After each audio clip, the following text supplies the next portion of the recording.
नमस्कार, आप देख रहे हैं खबर समय जगत में आपके साथ हर्षिता जौहरी। आइए नजर डालते हैं देश प्रदेश से जुड़ी तमाम खबरों पर। भोपाल खबर समय जगत में आज हमारे साथ चर्चा में शामिल हुए बालाघाट लोकसभा के सांसद ढाल सिंह बिसेन, जिनका आज जन्मदिन भी है। कोरोना संकट, लॉकडाउन, राहत सामग्री एवं केंद्र सरकार द्वारा जारी 20 लाख करोड़ के आर्थिक पैकेज जैसे समसामयिक विषयों पर उन्होंने अपने विचार हमसे साझा किए। उन्होंने कहा कि इस लॉकडाउन के दौरान छोटे और मंझोले व्यापारियों को जो परेशानियां उत्पन्न हुई हैं, अब इस आर्थिक पैकेज से उन्हें सहायता मिलेगी एवं यह आर्थिक पैकेज भारत को आत्मनिर्भर बनाने में बहुत ही महत्वपूर्ण कार्य करेगा। उन्होंने और क्या कहा, आइए विस्तार से सुनते हैं। नमस्कार बिसेन जी। जी नमस्कार। मैं अपने दर्शकों को बता दूं कि हमारे साथ बालाघाट के सांसद, भाजपा सांसद ढाल सिंह बिसेन जी हैं।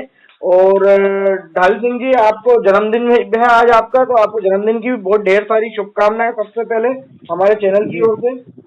जी बहुत बहुत धन्यवाद आपको। और दूसरी बधाई आपको ये भी देता हूँ कि बालाघाट आपका जो जिला है वो कोरोना संक्रमण से बिल्कुल मुक्त है, भगवान की कृपा से। हाँ, अब अभी तक तो ईश्वर की कृपा से, जनता के सहयोग से, अधिकारियों के सारे सहयोग के कारण से अभी बिल्कुल है। और प्रतिदिन लगभग जितने लोग बाहर से आते जा रहे हैं, कोशिश की है कि हर तरह से उस बातों का ध्यान रखते हुए बॉर्डर पे जैसे लोग आते हैं वहीं सारा उनका टेस्ट करके, और यदि रेड जोन से आते हैं तो उनको क्वारंटाइन में भेज देते हैं, जहाँ हमने अलग अलग जगह सेंटर बना रखे हैं। और यदि वो ग्रीन जोन से आ रहे हैं तो होम क्वारंटाइन में उनको रखना और प्रतिदिन हर 3 दिन में उनका जांच करना, ये लगभग इस तरह का सुनिश्चित किया है। तो उसके कारण से अभी तक तो सारा ठीक है। अब आगे कंप्लीट लॉकडाउन तो नहीं होगा अब मेरे ख्याल से। नहीं, अभी अब कंप्लीट लॉकडाउन नहीं है। अब तो सारी दुकानें, बहुत लोग पैनिक होने लग गए थे, तो सारी दुकानों का काम सब खोल दिया है, तो जिसके कारण से धीरे धीरे बाजार अपना चालू हो गया है। लोगों को जरूरत की चीजें मिलना प्रारंभ हो गई हैं। और बाकी जो भारत सरकार की गाइडलाइन के अनुसार जो नहीं किया जा सकता वो जरूर निश्चित रूप से बंद है। लॉकडाउन के दौरान उत्पन्न होने वाली कठिनाइयों से कैसे निपटा गया वहाँ पे? आप एक जनप्रतिनिधि होने के नाते आपने वहाँ पे किस तरह से, कैसे क्या सब चीजों को कंट्रोल करने में प्रशासन के साथ महती भूमिका निभाई होगी? देखिए, क्या था कि जैसे ही लॉकडाउन होने की जानकारी हम लोगों को थी लोकसभा की दृष्टि से, तो मेरा सिवनी और बालाघाट दोनों जिले आते हैं। सिवनी से 2 विधानसभा आती है, सिवनी और बालाघाट जिला।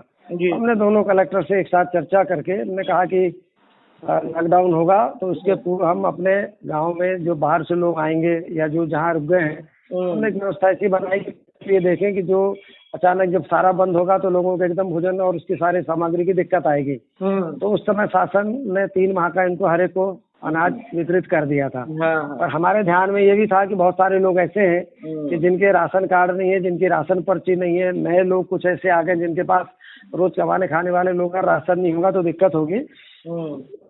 नगरीय क्षेत्र में हमारे नगर के लोग और ग्रामीण क्षेत्र में पंचायत, और पंचायत में हमने एक टीम बनाई कि सरपंच, उनका सचिव, उनका सहायक, आंगनबाड़ी के कार्यकर्ता और हमारे आंगनबाड़ी के कार्यकर्ता के साथ हमारी आशा बहन और ग्रामीण कोटवार, इन 6 लोगों की टीम बनाई। और ये अपने गांव में देखेंगे कौन ऐसा गरीब व्यक्ति जिसके घर वाकई खाने का नहीं है, जिसको तत्काल अनाज की आवश्यकता है।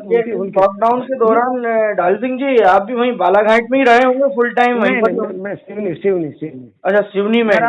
मेरा होम टाउन सिवनी है। अच्छा। तो फिर बालाघाट में मतलब कैसे क्या करा आपने वहीं सिवनी में? तो केवल चर्चाओं के माध्यम से अधिकारियों से प्रतिदिन चर्चा, और सिवनी की बैठकों में मैं जरूर उपस्थित होता था, बालाघाट की बैठकों में नहीं रहा मैं।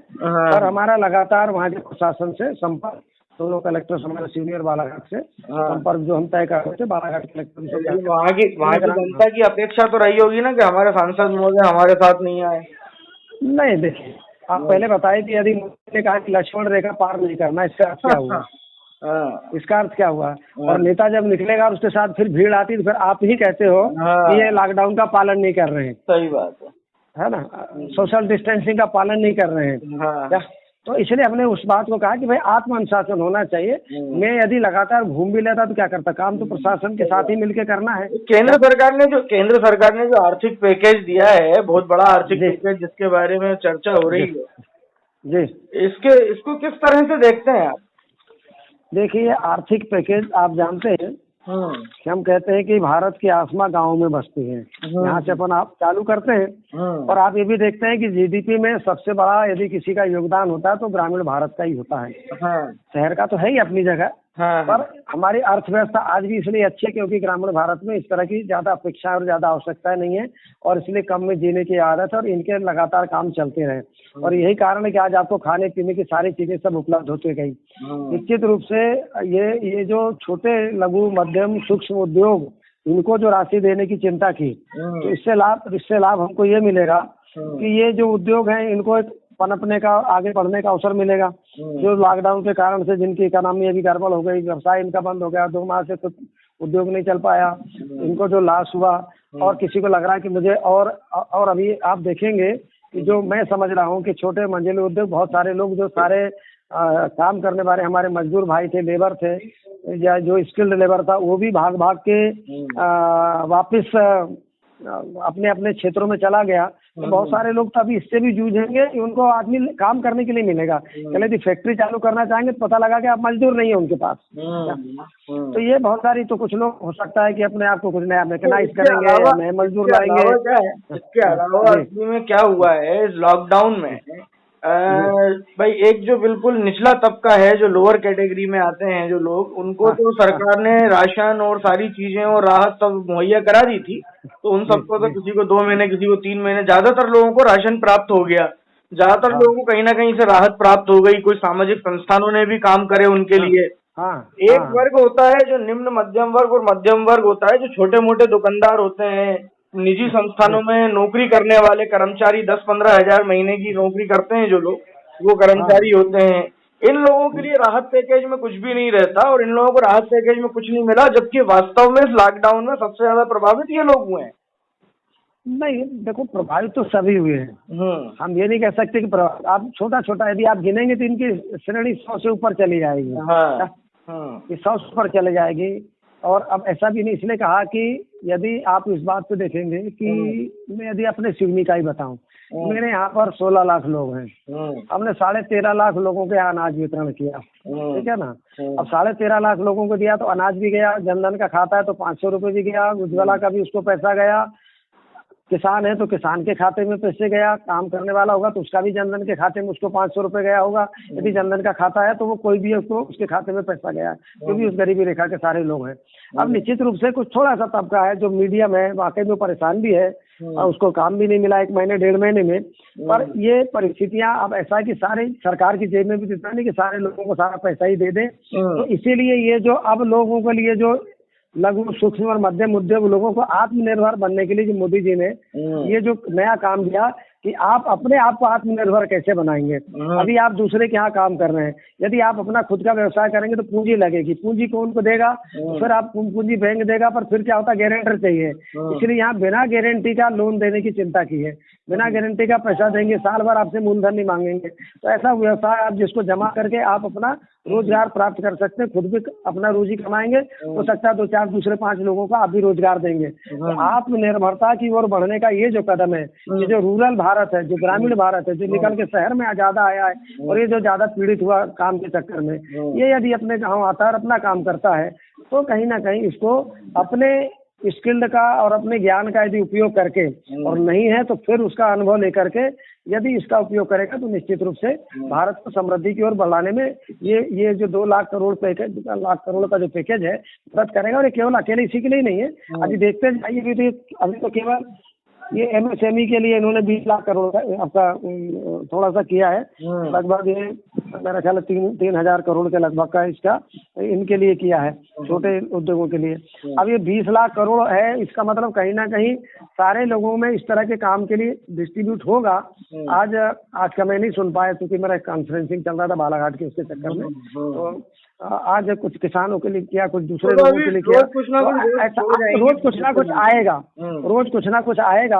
और मैं समझता हूँ कि ये जो निकल के आएगा इसको सुनने करने के बाद ही हम विचार करेंगे कि कौन सा सेक्टर छूट गया, क्योंकि 20 लाख करोड़ कम नहीं होता है।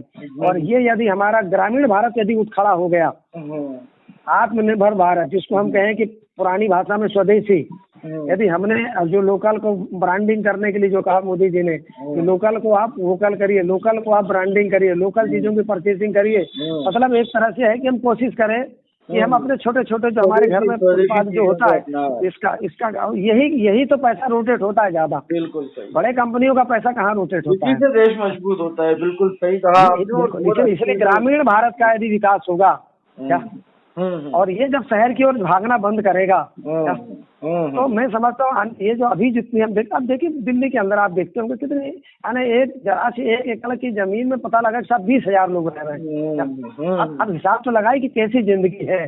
पर आप मजबूर है आदमी, उसको लगता कुछ तो मजबूरी में करते हैं और कुछ लोग ये तो सब देखिए आने वाला समय ही बताएगा कि क्या दिया गया है, कितने लोग इससे लाभान्वित हुए, किस तरह से लोगों ने इसको लिया है। और हमें आपने समय दिया, आपने बहुत सार्थक और सारगर्भित तरह से विस्तार से चीजों को समझाया और हमें समय दिया, उसके लिए आपका धन्यवाद। एक बार पुनः आपको जन्मदिन की बहुत बहुत बधाई, शुभकामनाएं। जी जी जी, आपको भी बहुत बहुत धन्यवाद। खबर समय जगत के लिए भोपाल से संदेश नेमा की रिपोर्ट। देश प्रदेश से जुड़ी तमाम खबरों से रूबरू रहने के लिए देखते रहिए खबर समय जगत।